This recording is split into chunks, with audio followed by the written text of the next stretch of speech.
Kwa ukweli kwa hizi siku mbili hatujaweza kufanikiwa, lakini kwa taarifa ambazo tunazo ni kwamba juzi na jana hali yake haikuwa mzuri na aliweza kufikishwa hospitali ya taifa Muhimbili kwa ajili ya matibabu zaidi. Kwa hiyo tukitoka hapa tutaweza kufuatilia zaidi ili kuona hali yake inaendeleaje, lakini kwa wakati wa siku mbili zilizopita hali yake haikuwa mzuri na alifikishwa Muhimbili kwa ajili ya matibabu na check-up zingine za kitabibu.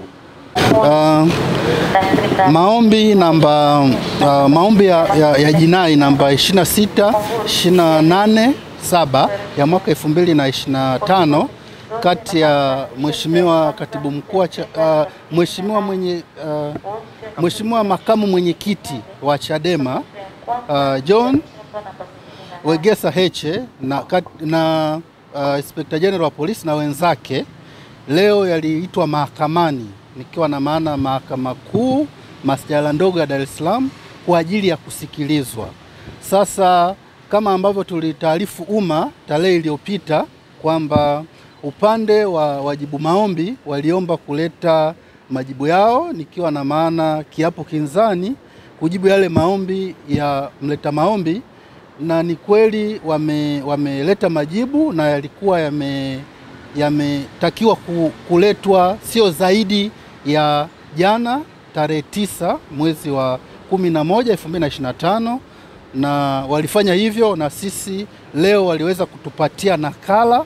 Lakini pamoja na mambo mengine kwenye hayo majibu au kiapo kinzani, wameweza kuleta pingamizi la awali la kisheria.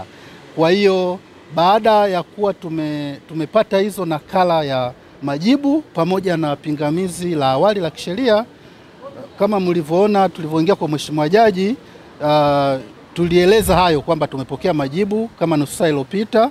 Sasa kutokana na mazingira yaliyokuwepo, pingamizi limeletwa muda mchache uliopita. Kwa upande wetu tukaona ni busara kwa faida ya mteja wetu tuweze kupata muda ili tujiandae, tuje kufanya kile ambacho mteja wetu ametutuma kusikiliza, na mahakama sasa ipate nafasi ya kusikiliza pande zote na kutoa majibu ya pingamizi la awali pamoja na maombi kwa ujumla. Kwa hiyo Mheshimiwa Jaji amepanga tarehe 13 mwezi huu wa 11 2025 saa 4:30 asubuhi maombi yaje kwa ajili ya kusikilizwa kwa pamoja na pingamizi la awali la kisheria ambalo limeletwa na wajibu maombi. Kwa hiyo kwa kifupi ni hayo tu. Jina la kwangu mimi naitwa Wakili Selemani Matauka, lakini kwa pamoja nipo na mawakili wenzangu ni Mr. Paul Kisabo, William Madu na wengine, pamoja na Fredrick Msaki, Doris Sarun na Kafuku, lakini wao wameshaondoka, lakini wote kwa pamoja tulikuja kwa ajili ya kumwakilisha Mheshimiwa Heche. Mlifanikiwa kuonana na Heche, labda ana hali gani kwa alipo, anasemaje?